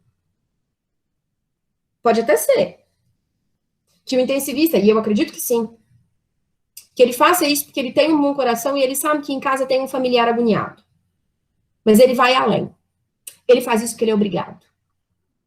Ele faz isso porque aquele paciente que está entubado não está ouvindo nada, não está consciente de nada. E você precisa, então, informar o representante legal dele. Quem que é o representante legal dele? Representante legal, gente, é aquela figura que fala porque não pode falar. Então, é aquela figura que fala para os menores de idade, para os idosos, para quem está incapacitado de manifestar vontade. Então, para quem está num coma, seja ele induzido, enfim. Para quem está entubado, para quem está desacordado, porque está sedado. Isso é um dever de vocês. É um dever, é uma obrigação. Então, façam, porque isso faz com que vocês não tenham problemas futuros. Ok? Informem ao paciente sobre absolutamente tudo e qualquer coisa. Mas, Raquel, se eu for ficar informando sobre tudo e qualquer coisa, primeiro que eu vou demorar uma vida. Segundo, demore a vida. Demore o tempo que for necessário para vocês não receberem um belo e uma linda citação em casa depois do processo. E aí, quais são os elementos desse consentimento? Primeiro, fornecimento das informações. Então, vocês precisam fornecer todas as informações, não é uma ou outra. Não é aquela que você acha relevante ou não. São todas. Segunda, a compreensão. Vocês precisam ter a certeza de que o paciente ou o representante legal dele compreendeu absolutamente tudo. Mesma coisa eu aqui. O tempo todo, quando eu acabo uma parte do conteúdo, eu falo assim, tá tudo bem? Vocês estão vivos? Vocês estão me entendendo? Vocês estão junto comigo? Ok? Do mesmo jeito, você precisa falar para o paciente, você precisa o tempo todo olhar para ele e falar assim, tá claro para você? Você está entendendo o que isso significa? Você está entendendo o risco que isso pode gerar para a sua vida? Você está entendendo que o seu caso foi agravado ou que houve uma melhora, mas essa melhora não é substancial? Essa melhora não é significativa? Você precisa ter certeza da compreensão dele, tá? Eu tô cansada de ver médico dando termo de consentimento para paciente assinar sem explicar absolutamente nada do que está escrito aí. Isso aí, Renatinho. Isso não é consentimento informado. Por isso que, inclusive, em artigos de medicina, eles explicam muito bem a diferença de consentimento informado para termo de consentimento informado. O termo é a mera formalidade. O termo é o mero instrumento, é o mero papel que você vai fazer o paciente assinar. Mas o que tem validade é o consentimento informado. Tanto é que há julgados aqui de comprovação por meio de gravação telefônica. A pessoa foi numa consulta com o médico e ela gravou a consulta inteira do médico. Tá? Ela assinou o termo de consentimento, assinou, e ela conseguiu quebrar o processo porque ela mostrou na gravação que o médico não informou todos os danos que ela poderia sofrer com aquela intervenção cirúrgica e ela ganhou a ação do médico, tá? Ela ganhou. Então, vocês têm que ter muito cuidado disso. Terceiro, voluntariedade. E quarto, consentimento. O que é isso? Por que é voluntariedade? A galera do direito vai entender o que é vício de consentimento. Botem aqui para mim se vocês entendem o que é vício de consentimento. O consentimento da parte, gente, ele precisa ser dado de maneira voluntária. E vamos além, não é só voluntária, não. Ela precisa ser dada consciente. Ele tem que estar fazendo porque ele quer e eles têm que estar fazendo porque ele sabe o que ele está fazendo. Então, ele tem que saber o que ele está fazendo e ele tem que estar fazendo porque ele quer. Ele não pode ser levado a essa prática. Ele não pode ser forçado a isso. Caso contrário, esse consentimento ele não tem validade, ele é considerado nulo.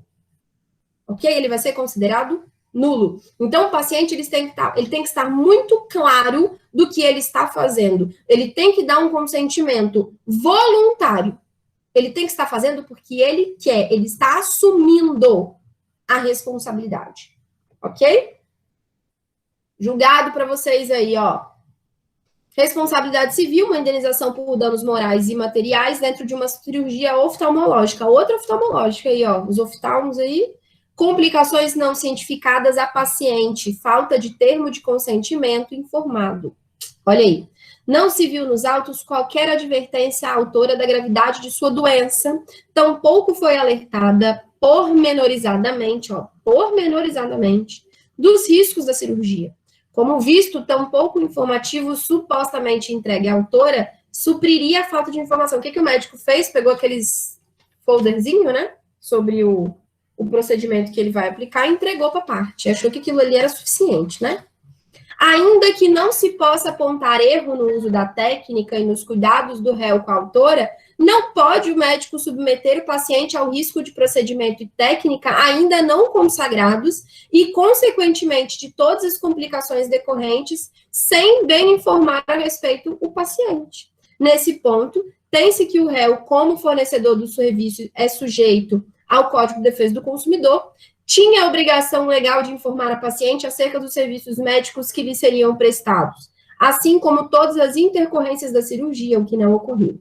O réu violou norma ética e essa conduta por si só acarreta o dever de indenizar. A falta da prestação de informações adequadas previamente à autora não se pode afastar a responsabilidade do profissional pelas complicações sofridas pela autora. Percebe-se que o réu assumiu o risco do resultado, dirigindo sua ação de forma a expor a autora inconsciente aos riscos da cirurgia. Recurso parcialmente provido. Por que parcialmente? Porque ele fez uma cirurgia bem feita, né? Então, a indenização aqui, pelo visto, foi só por danos morais, não por danos materiais. A cirurgia deu tudo certo, foi tudo bem, ele fala aqui, inclusive, quer ver? Ainda que não se possa apontar erro no uso da técnica e nos cuidados do réu com a autora. Então, ainda, gente, que haja uma intervenção cirúrgica bem feita, uma intervenção cirúrgica de sucesso, ainda assim, vai manter-se, vai subsistir o dever de indenizar no que se refere ao dano moral. Porque você não deu o consentimento a sua paciente a respeito do que poderia acontecer. Não deu consentimento de que era uma cirurgia experimental, não deu o conhecimento a ela de todas as repercussões que essa cirurgia pudesse dar. Então, ainda, gente, que a intervenção cirúrgica seja bem sucedida, vai permanecer o dever de indenizar moralmente. Beleza? Outro julgado para vocês aí, ó. Ocorrendo simultaneamente diversas patologias, é inevitável a necessidade de associação de medicamentos. Paciente portador de gota e ocorrendo a necessidade de colocação de válvula mitral, é inevitável a necessidade de utilização de diversos medicamentos. A prova coletada não indica equívoco na associação de medicamentos utilizados. Igualmente, pelos elementos contidos nos autos, buscaram os profissionais minimizar os efeitos. A ciência médica ainda não atingiu o estágio de afastar danos colaterais quando do tratamento. Os réus não providenciaram o termo de consentimento informado em relação ao autor. A ausência de comprovação que o paciente tenha sido convenientemente informado dos riscos do procedimento. Dano moral devido, mas mitigado em decorrência do aceito do procedimento realizado. Outro exemplo igual. E aí, me perguntaram aqui, mas eu acertei todos os procedimentos, mas deu tudo certo, eu utilizei todos os protocolos. E aí, a gente tem que entrar numa seara muito complicada, que é o seguinte, você adotou todos os protocolos, que foi esse caso em específico. Todos os protocolos foram adotados, todos os procedimentos foram feitos de maneira correta, inclusive para afastar, para minimizar os efeitos colaterais da interação medicamentosa da qual o paciente foi submetido. Lindo. Mas você deu a ele consentimento? O termo de consentimento informado para ele assinar? Você deu a ele conhecimento de que tudo isso podia acontecer? Não, então somente você vai ter que pagar a indenização por danos morais. Você pode até não pagar a indenização por danos materiais. Porque você, inclusive, tentou reparar esse dano. Ele não dependia de você. Mas o dano moral vai ser mantido e você vai ter que pagar. Perfeito? Trata-se de origem de ação indenizatória por conta de alegada ausência de informações claras e precisas em procedimento cirúrgico de vasectomia, que resultou em uma nova gestação. Olha que bela surpresa. Você sai vasectomizado, 9 meses depois vem o resultado da cirurgia, né? O caso dos autos retrata a nítida relação de consumo, incidindo, pois, as disposições do CDC em virtude de perfeita adequação aos conceitos do consumidor. Pelo Código do Consumidor, o hospital responde independentemente de culpa, pois bastaria a presença da conduta, dano e nexo de causalidade entre eles. Por carecer de conhecimento técnico, o consumidor depende de inversão do ônus da prova, isso aí vocês podem pular, como forma de facilitação da sua defesa, já que a comprovação do afirmado na inicial lhe exige encargo muito maior do que dispõe a parte ré para demonstrar a regularidade da prestação de serviço. O que ele está querendo dizer aqui? Que, na verdade, é o hospital, é o médico que tem que comprovar que deu conhecimento ao autor, e não o autor comprovar que ele não tinha conhecimento. Dado o ônus que lhe incumbia, trouxe à clínica declaração assinada pelo casal, que dá conta de que a cirurgia foi consentida com informação adequada sobre os riscos e os objetivos do tratamento nos moldes da previsão contida no artigo 31 do CDC.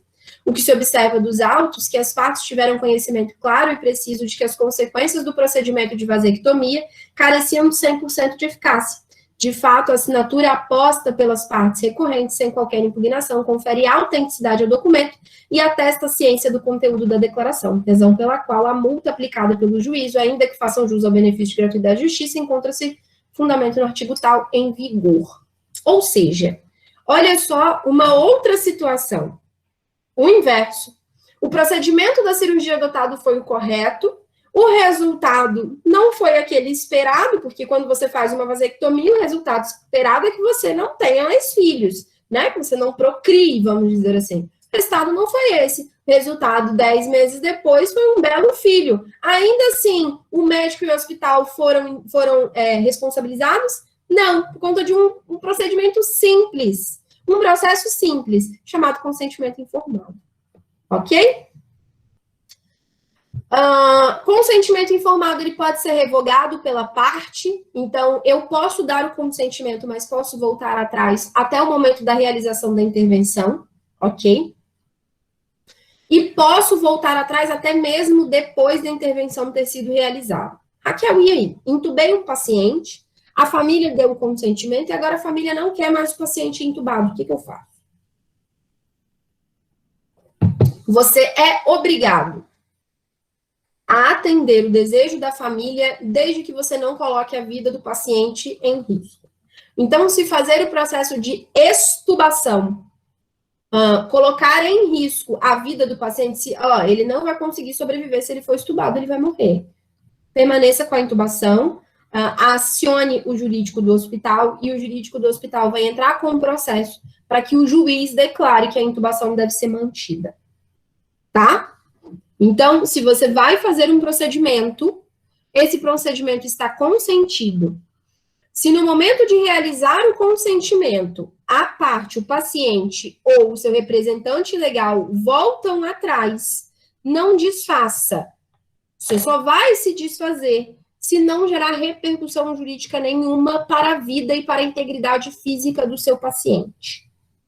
Se for gerar, mantenha e acione o judiciário. Ok? Entre com uma ação para isso. Isso é sério. Entre com uma ação para isso. Perfeito? Caso contrário, você será obrigado a desfazer a intervenção. Ok? Afastamento do consentimento. Existem determinadas situações em que você não vai precisar consentir. Você não vai precisar, você não vai precisar desse termo de consentimento. São situações de urgência e emergência, então os intensivistas normalmente conseguem afastar o consentimento. situações de risco de morte para o paciente, tá? Capacidade para consentir. É necessário que você analise se esse paciente ele tem a capacidade para se manifestar. O que seria isso?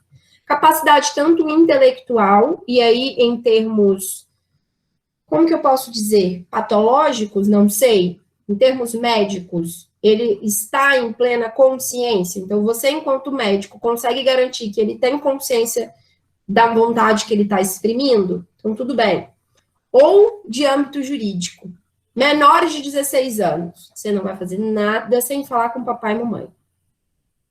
Menores de 16 anos, vocês não vão fazer absolutamente nada sem conversar com o pai e com a mãe. Tá? Recusa do paciente. O paciente pode se recusar ao tratamento? Pode. Pode se recusar ao tratamento. O que você vai fazer com isso? Número 1, você tem a obrigatoriedade de informar para esse paciente de métodos alternativos. Então, veja bem, aquela polêmica do testemunho de Jeová, que não aceita transfusão de sangue.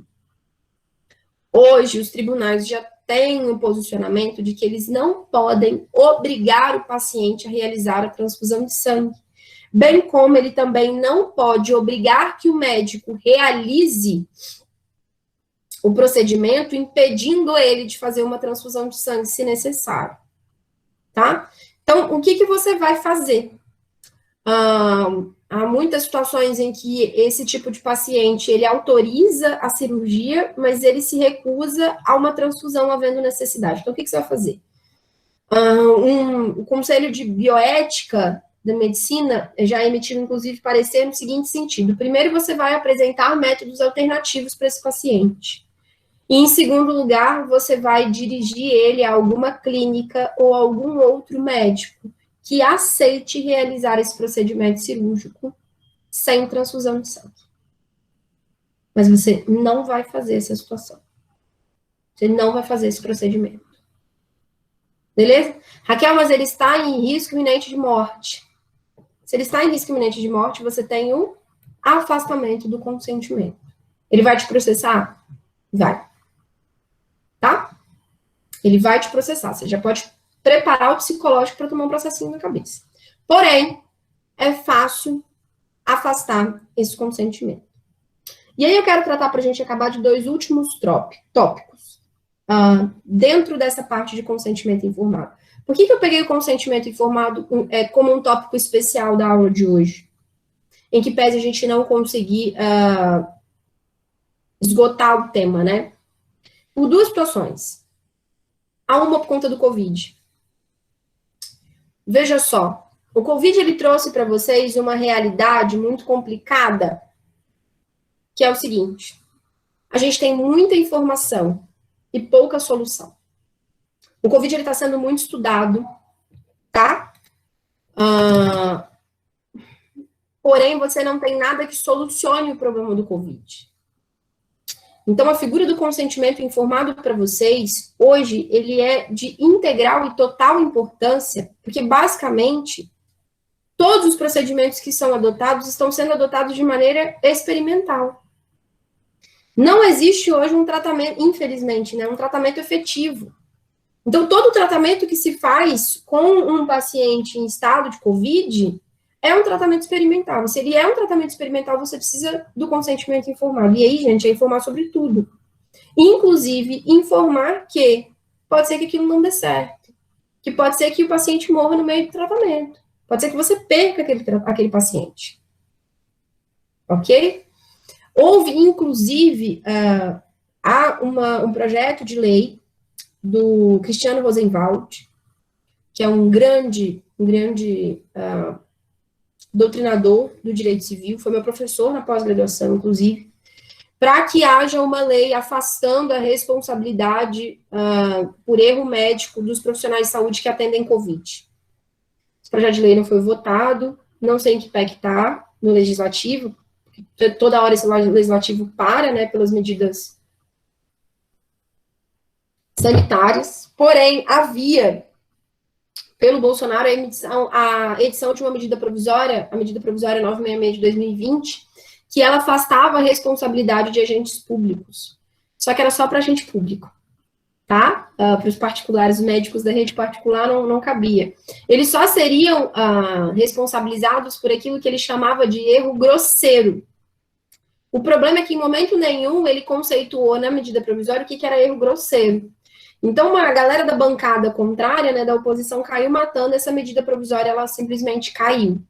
Ela foi decretada inconstitucional, foi reconhecida a inconstitucionalidade dela pelo Supremo, ela caiu, mas a medida provisória, ela previa, basicamente, um afastamento dessa responsabilidade dos médicos pela morte de pacientes que estavam com Covid. Porque, veja bem, a culpa no caso do Covid, gente, ela precisa ser analisada caso a caso. Como que você analisa a culpa do médico que está atuando com uma doença que ninguém conhece o tamanho, a repercussão, as implicações dela ao longo de 5, 7, 10, 15 anos? Se os pacientes que tiveram, as pessoas que foram acometidas de Covid daqui 15 anos vão ter propensão a câncer de pulmão, ninguém sabe. Uma doença que ninguém sabe a repercussão dela. Vocês vão saber disso muito melhor do que eu, né? Se você usa um tratamento com um paciente, você usa o mesmo tratamento com outro paciente que tem basicamente os mesmos sintomas, a mesma repercussão, e eles vão responder de maneira completamente diferente. Então, como que você imputa culpa ao médico nesse caso? Ok? Então, o direito, ele está se movimentando para isso. Eu tenho como trazer resposta para vocês? Não, não tenho. Não tenho. Eu não tenho como dizer para vocês como vai ficar a culpa do médico no período de Covid. Não tenho. Tá? E eu conseguiria sentar aqui e falar mais 2, 3 horas a respeito disso daqui. Porque é algo de grandes implicações futuras para o ramo da medicina e para o ramo do direito.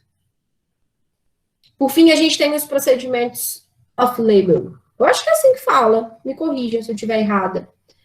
Esses procedimentos, não sei se vocês já conhecem, mas são procedimentos em que o médico ele pode prescrever uma medicação ou um procedimento, né, uma conduta medicamentosa, enfim, que é divergente daquilo que consta da bula.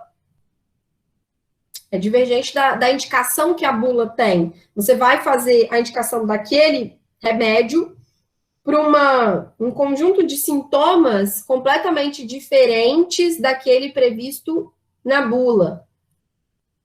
Isso soa familiar para vocês, de alguma forma? Né?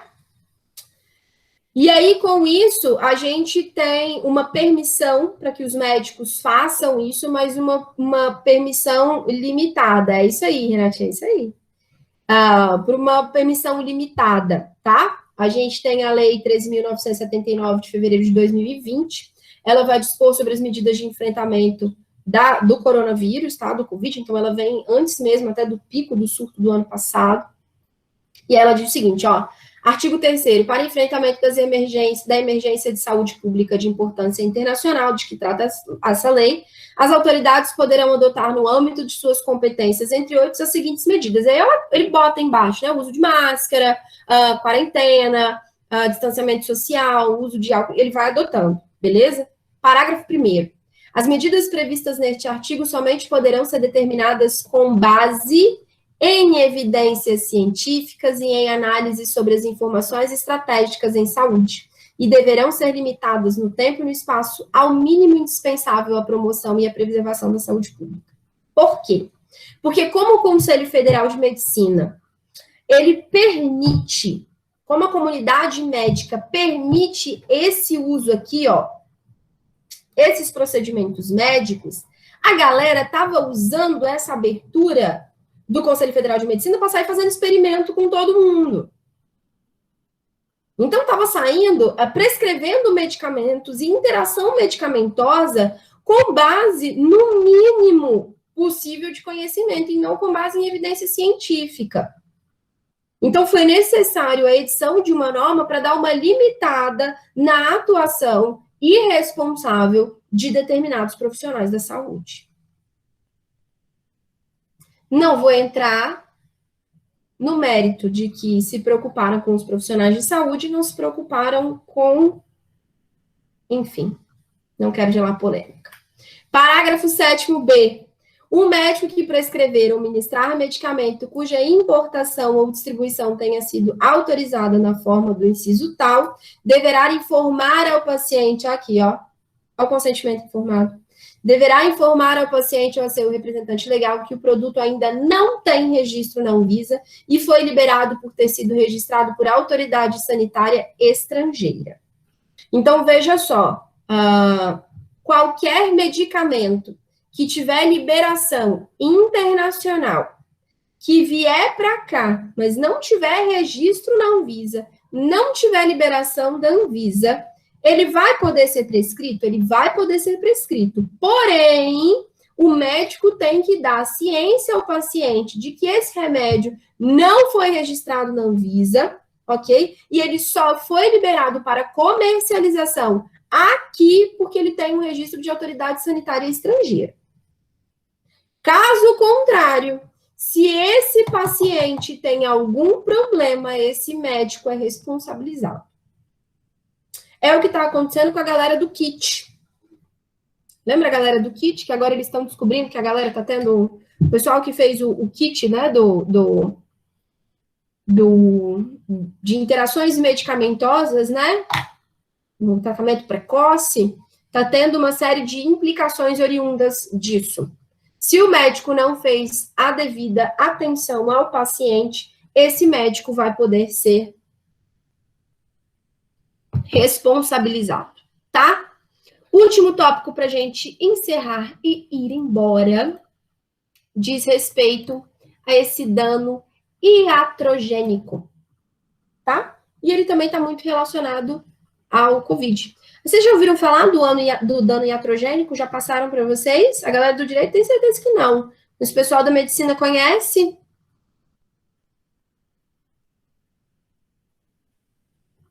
Gabriel falou que sim. E o restante aí?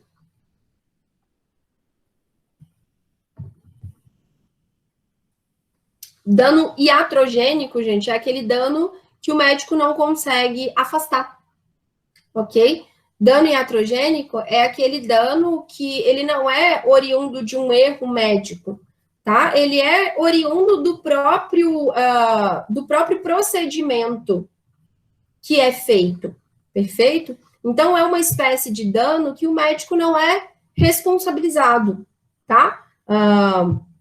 O Covid vai gerar muito dano iatrogênico também, porque a gente não sabe quais são as implicações dos tratamentos que estão sendo utilizados, inclusive de maneira experimental, mas não irresponsável, tá? De maneira experimental, mesmo com evidência científica, a gente não sabe quais serão as repercussões desses tratamentos na vida do paciente. E aí, esse dano iatrogênico, o dano que vai ficar, ele também consegue ser afastado. Joia? Meninos, é isso que eu havia preparado para hoje.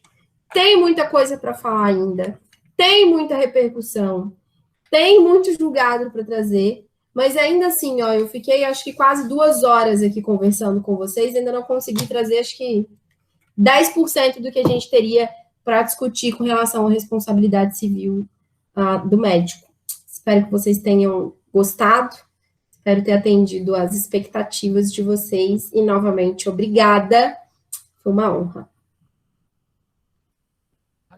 A gente que agradece, queria só dar um recado aqui, eu recebi mais de 10 mensagens dos alunos que eles tiveram que fazer outra coisa,